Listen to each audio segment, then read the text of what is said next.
So recently I was talking to a friend of mine. Things are going great for you. You look so happy. A friend of mine told me recently. And I said, where are you getting this information from? And he said, well, I saw you posted on Facebook. And then of course I told him, that's what you see online. That's not real life. And I think we all know what we mean by that, don't we?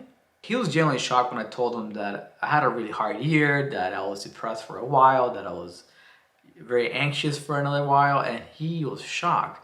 But frankly, I was shocked that he was shocked. Now, everybody does this, right? We all do this. Maybe not everybody, but you know what I mean when I say that. Most people do this. Most people curate their lives online. We take 20 selfies. We put the witty comebacks or the fun vacation pictures. That's what we all do online on Instagram, Facebook, Snapchat, whatever it is. We just post our best versions out there.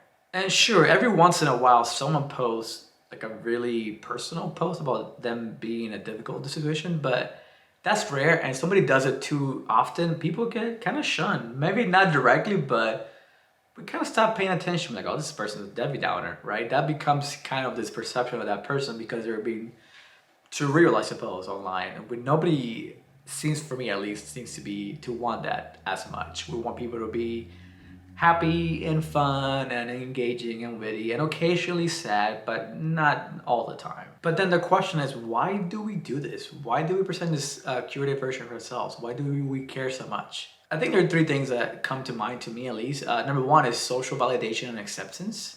So social validation and acceptance, for example, we put the best version of ourselves online, the most flattering pictures.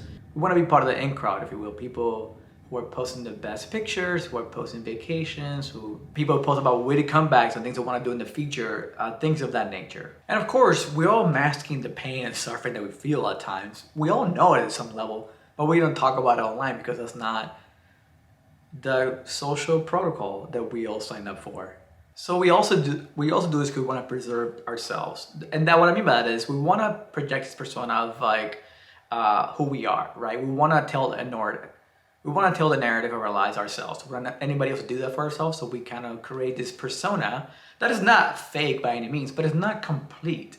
We're not always heroic. We're not always funny. We're not always right. But online, we are all those things at one point or another. We present this version of ourselves online because it constructs this narrative around us on who we want people to see us as who we are, right? We want people to see us a certain way, and that's kind of what we do that as well. And now lastly, and it kind of goes along with the other point, is we want to make a good impression. We want people to like us. We want people to have this idea of us, right? Think about LinkedIn, for example. People that talk differently than they do on Facebook. And that's just kind of expected there. It's a more professional network. It's the same people you see on Facebook, but there, the language, the lingo is different because we want people to perceive us there as a specific version of ourselves. So how else can we think about this topic? Well, there's several schools of thoughts, and we'll talk about two of them today. One way to think about this is through the work of a French philosopher, Jean Baudrillard, and I hope I said that name right. I'm not French, although Paris is my favorite city to visit. I haven't gone yet, but I would like to. So if you're from France watching this, can I come to your house? Okay. So Baudrillard was a prominent French intellectual who lived from 1929 to 2007. And he makes significant contributions to the fields of sociology, cultural theory, and philosophy.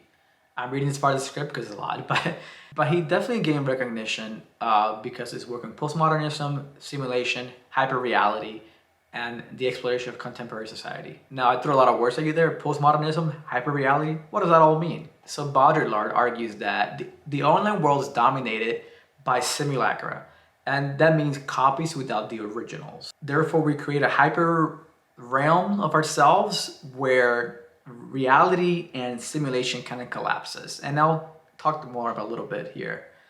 So let's move on to the next part. That'll be the dissolution of the self. So in this hyperreal environment, he argues that the traditional way of thinking about our fixed authentic selves dissolves and we become a simulacra of ourselves. We're constantly performing or constructing our identities based on people's expectations, society's expectations of what we should look like or act like. So then he's critical of this. He says that causes a loss of agency, meaning that we lose ourselves and we become passive consumers of simulations, basically. And to him, that just means that it ultimately can lead to a sense of meaningless, like nothing matters. So in this worldview, and Butler's worldview is we have so many versions of ourselves online that it's hard to keep who we are at the core stable and clean, if you will. So while I'll agree that sometimes we base our online identities based on people's expectations, take LinkedIn for example, right? We know people have different ideas of how LinkedIn should operate. I don't think that it makes it harder for us to be our authentic selves. I think at the core, you hopefully know who you are, right? You hopefully know the kind of person that you are. That doesn't change because you go online. So what we see online is just a different version of ourselves, what we project out there. So I spent half this video with my collar twisted, and you guys didn't tell me anything? What? There's another thinker that agrees with kind of what I said earlier. Her name is Judith Butler. Now, she was born in February 24th, 1956. She's still alive. And she's a highly influential American philosopher, especially in the fields of gender theory. And some of that applies to what we're trying to talk about here. And my neighbor's dog is barking again. I guess we'll wait. So Butler writes about the performative and the fragmentary self. So to her, our selves are essentially fragmented. What she means by that, if I'm interpreting this correctly, is that we constantly enact different parts of our personality and depending on the setting that we're in. So it's not that we are a different person per se, it's just that we have different facets of ourselves that we show. Think about when you go to work. You might be a little different than when you hang out at your house with your friends, for example. You have a different facet of yourself that you show to different people when appropriate. And then she sees, in the second point, she sees the online platforms as stages. So we perform, basically, in the different areas online to show a different version of ourselves depending on the platforms. For example, think about it when you create content for YouTube. It's a different kind of content than for TikTok, for example, or for Snapchat. I know it's kind of a very reductive way of looking at it, but I'm trying to explain it to you in a way that also makes sense to myself. That's why I tell myself about it. So we perform in different ways depending on where we are online. So we have different communities and we're a different version of ourselves in those communities.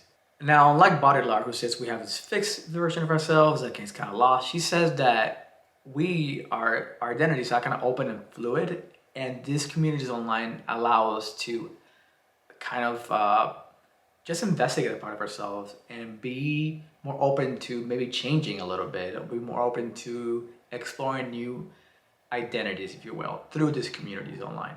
Now, I may not agree with all the Butler's points, but I do believe that we do perform online. We do get to experiment a little bit. And I mean, Shakespeare said before the internet, of course, he said, all the world's a stage. He was onto something. So for example, at work, I dress differently. Actually, I dress kind of like this at work right now, but that's just how I dress. But if I'm hanging out at home watching a movie, I'm not wearing a suit jacket. I'm probably just wearing a t-shirt and sweatpants or shorts, depending on the weather. I can't wear that to work. I work in a corporate office, so I can't just show up in sweatpants, right?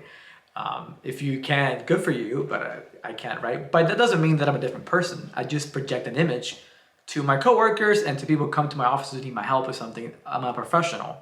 And at home, I'm the more myself, more relaxed. Again, I'm still me, just a different presentation, a different part of myself, because I talk differently than I do at work. I may use corporate lingo that people there know what it means, right? I wouldn't talk to my kids about, I don't know, cost of goods, etc., right? Because there's different audiences and I perform differently for those audiences.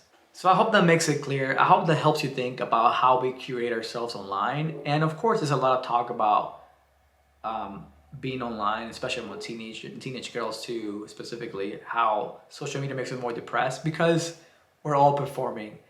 And even though to some degree, even as adults who are not teenagers, we still sometimes compare ourselves to other people, be like, oh, they look so happy. Like my friends, like, you look so happy. You look so, like everything's going well for you. Even though we should, and I think as to some degree we know that everybody just performs online, we forget that when we see the pictures, we're like, well, their lives are better than mine. They're happier than me. Look at them. Well, they're also going through their own pain and their own suffering and their own marriage problems, their own, problems with their family, their brother, sister, a child. Everybody goes through that. But we forget that. I think for teenagers, essentially, it's harder to do because they haven't lived long enough and they compare themselves to everybody else, and popularity is a big thing and likes is a big thing for them.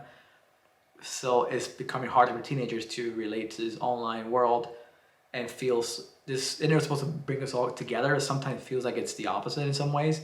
It kind of brings you into your own little groups, your own circles. But that's a different story for another day. So thank you for watching. I appreciate your time. I hope this video was helpful. Let me know if you learned something in the comments new, or if you have different ideas or different philosophy you read. And as always, thank you for watching.